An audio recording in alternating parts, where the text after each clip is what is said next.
Hey guys, welcome back to another pharmacology question. So let's hop right in. The question says, the nurse is caring for a client who is receiving IV vancomycin through a peripheral venous access device, or VAD. Which of the following actions should the nurse take? Select all that apply. So on this question, we're going to have more than one correct answer, and we want to look for just any appropriate nursing action for a client that's receiving IV vanc through their IV. And we need to kind of start with what we know about vanc. We know that it's an antibiotic. It's a pretty strong antibiotic, really commonly used to treat things like C. diff or MRSA. So let's look at option 1, which states, instruct the client to report any hearing changes. This is going to be a correct answer. Vancomycin is ototoxic, meaning it can cause damage to the ears.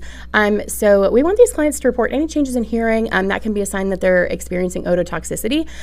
With that, we're going to want to, probably either reduce the amount of vanc we're giving them or change drugs out completely to prevent any permanent damage. So that's a correct answer.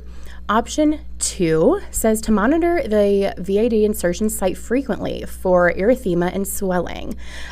This is going to be a correct answer as well. Vanc is known to cause phlebitis, which can irritate the vein, and if the IV infiltrates, and we get vanc in our tissues, it can cause tissue necrosis. So we do want to pay attention to any sort of pain, swelling, any kind of oddity at the IV site. And we would want to discontinue the medication at that point. So that is a correct answer. Option 3 states to use an infusion pump to administer the medication over 20 minutes. This is an incorrect answer. We do not want to give the medication over 20 minutes. Vanc it's a hard medication for the body to receive sometimes. So if we give it too fast, we can cause symptoms like tachycardia, hypotension, a rash. Usually we want to give this medication over at least an hour, if not more than that. And your pharmacy, in the hospital and whatnot, should help you out with getting that timing right. It should be written on the prescription. If you see anything that's 20 minutes or faster, I would definitely question that. So option 4 says to check the client's serum creatinine level prior to administering the medication. This is a correct option. We do want to do this. We talked about ototoxicity. This medication is also nephrotoxic, so it can hurt the kidneys. So if we already have a client with renal impairment and an elevated creatinine level, giving them vancomycin is just going to worsen that.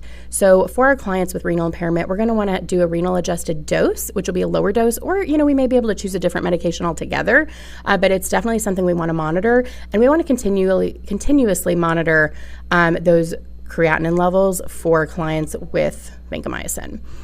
And then option 5 says to obtain a serum trough level after administering a scheduled dose of the medication. This is an incorrect option, mostly because of the timing. So we do want to do trough levels when we're giving vanc. Like we've talked about, it's nephrotoxic, it's ototoxic, it can be really damaging on the body.